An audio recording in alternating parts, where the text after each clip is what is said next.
Shalom, saudara dan saudari yang terkasih dalam Tuhan kita Yesus Kristus. Marilah kita luangkan waktu beberapa menit untuk berkencan dengan Tuhan saat ini, agar dari hari ke hari kita semakin dekat dengan Tuhan, sehingga hidup kita semakin diberkati dan menjadi berkat. Bacaan dari surat Rasul Paulus kepada jemaat di Roma, bab 8 ayat 12 sampai dengan 13. Jadi saudara-saudara, kita adalah orang berhutang, tetapi bukan kepada daging, supaya hidup menurut daging. Sebab jika kamu hidup menurut daging, kamu akan mati. Tetapi jika oleh roh kamu mematikan perbuatan-perbuatan tubuhmu, kamu akan hidup.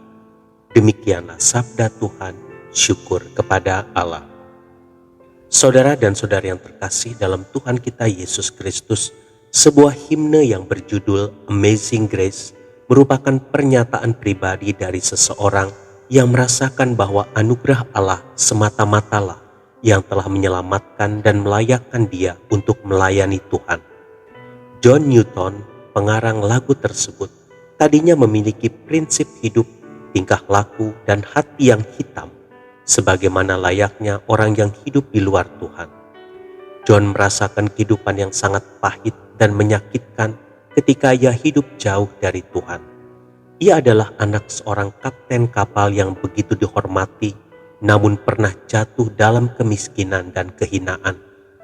Begitu dalam kejatuhannya, sehingga John yang adalah bangsa kulit putih harus menjadi budak dari majikan negro, dan istri majikannya memperlakukannya begitu kejam. Tetapi akhirnya ia dilayakkan untuk melayani Tuhan dan menjadi seorang hamba Tuhan.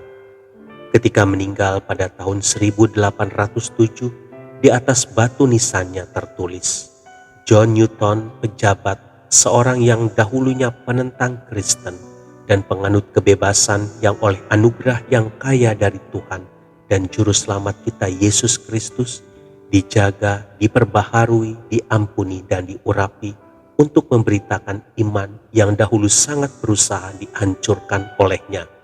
Hampir 16 tahun di Olney, di Bucks, dan 28 tahun di gereja ini. Saudara dan saudari yang terkasih dalam Tuhan kita Yesus Kristus, John Newton memiliki kesadaran seperti Paulus yang begitu mengagumi karya Allah yang telah mengubahkan serta melayakkannya untuk melayani Allah. Paulus bahkan menyebut dirinya sebagai orang yang paling berdosa dari semua orang berdosa. Ia merasa sangat berhutang kepada Allah sehingga ia melakukan begitu banyak pengorbanan untuk memberitakan Injil.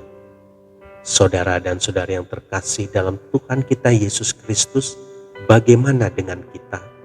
Adakah rasa berhutang atas kebaikan Allah di dalam diri kita yang akan mendorong kita untuk melakukan sesuatu baginya?